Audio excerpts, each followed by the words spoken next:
Our Catholic aid groups are among those continuing to work in Turkey and Syria following the earthquake earlier this year that killed 50,000 people.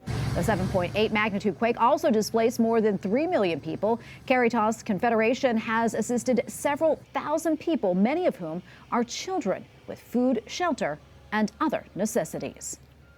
Joining us now from Turkey is Samir Al-Omari, meal officer at Caritas Turkey. Samir, thank you so much for your time today. Remind us again about just how devastating the earthquakes were back in February. What did you see when you arrived in Turkey after the quakes? So actually, I have to correct you. I was in Turkey in January. I arrived in January, so I lived on myself the earthquake. On the 6th of February, I was in my house in Gaziantep, which is one of the most affected areas.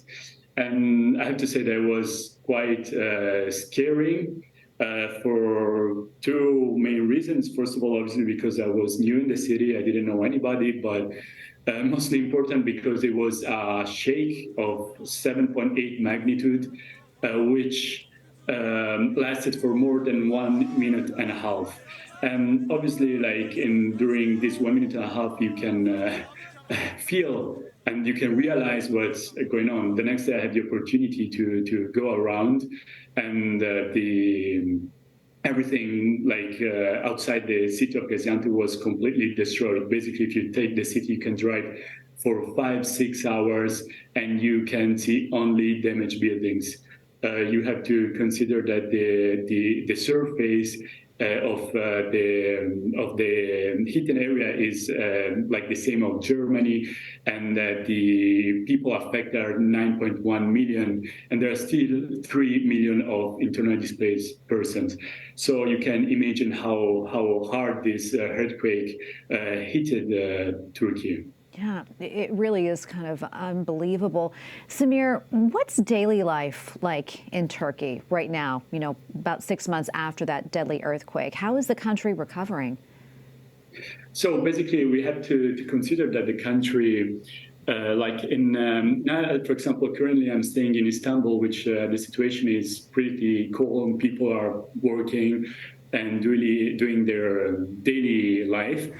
But if you go in the south, in the heat area, it's the daily life is completely different. Basically, there's, as I say, there's 3 million of people living in camps. Some of them have the luck to live in containers, but there's still many living in tents. And this means having common wash facilities, so common latrines, common toilets, common showers. And there's a lot of people living in camps who don't have the opportunity to access to education. And so there's still a huge lack of basic needs. And it's a situation that's going on from 6 months, and I'm pretty sure, and unfortunately, that will last for a long time.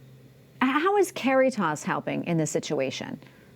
Yeah, so basically Caritas is trying to, first of all, the aim of Caritas is to assist the most vulnerable ones. So we are working with Turkish, but with Syrians and Afghans as well. So we are in the most vulnerable communities, and we are trying to fulfill these basic needs by providing them food kits, hygiene kits, and vouchers as well, clothes. And now we will also establish a container camp, a small container camp for an Afghani community, and a laundry service as well. And Samir, before I let you go, is there anything else that you would like our viewers to know about, what's happening in Turkey right now, and maybe how they can help? Yeah, basically, as in every crisis, it's important to keep talking about it. Because the needs, as I said, are huge, and the Turkish government estimated that the damage is of around $100 billion. And so obviously, please keep donating, and also keep talking about this crisis. Now, Samir, thank you so much for speaking with us today. We appreciate it, and for all that you do. God bless you. Thank you.